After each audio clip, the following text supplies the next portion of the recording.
લોકમત ન્યૂઝમાં આપનું સ્વાગત છે। નગર પ્રાથમિક શિક્ષણ સમિતિ સંચાલિત શાળામાં વડોદરાના યુવા સાંસદ ડોક્ટર હેમાંગ જોશીના જન્મદિવસની અનોખી અને સમાજ ઉપયોગી ઉજવણી કરવામાં આવી હતી। જન્મદિવસને સ્મરણીય બનાવવા માટે દિવ્યાંગ વિદ્યાર્થીઓ માટે સાધન સહાય વિતરણ કાર્યક્રમનું આયોજન કરવામાં આવ્યું હતું। સમગ્ર શિક્ષા વડોદરા કોર્પોરેશન અને સમાવેશ શિક્ષા અંતર્ગત આયોજિત આ કાર્યક્રમમાં ₹22.50 લાખના ખર્ચે કુલ 256 દિવ્યાંગ વિદ્યાર્થીઓને વિવિધ પ્રકારના સહાયક સાધનો આપવામાં આવ્યા। આ પ્રસંગે સ્પેશિયલ ખેલ મહાકુંભના વિજેતા વિદ્યાર્થીઓને સન્માનિત કરવામાં આવ્યા હતા। શાળાના સંકુલમાં બાળકો સાથે કેક કટિંગ કરવામાં આવ્યું હતું અને સાંસદ દ્વારા બાળકોને રિટર્ન ગિફ્ટ પણ આપવામાં આવી હતી, જેના કારણે સમગ્ર કાર્યક્રમ આનંદમય માહોલમાં સંપન્ન થયો હતો।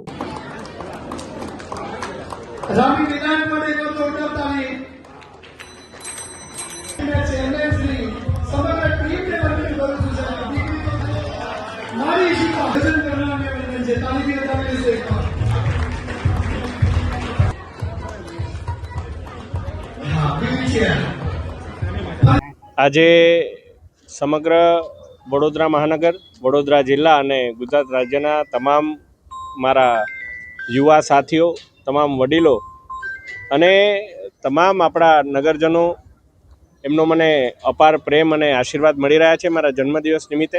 અને આજે સવારથી જન્મદિવસ નિમિત્તે વિવિધ કાર્યક્રમો સાથે હું મારા પરિવાર સાથે જોડાઈ અને અમે આજે સૌને મળી રહ્યા છે। એના જ ભાગરૂપે આજે નગર પ્રાથમિક શિક્ષણ સમિતિ અને એલિમ્કો અને આપણું જે સામાજિક કલ્યાણ જે વિભાગ છે એમના દ્વારા આજે દિવ્યાંગ આપણા બાળકોને સાધન સહાય કીટ વિતરણનો કાર્યક્રમ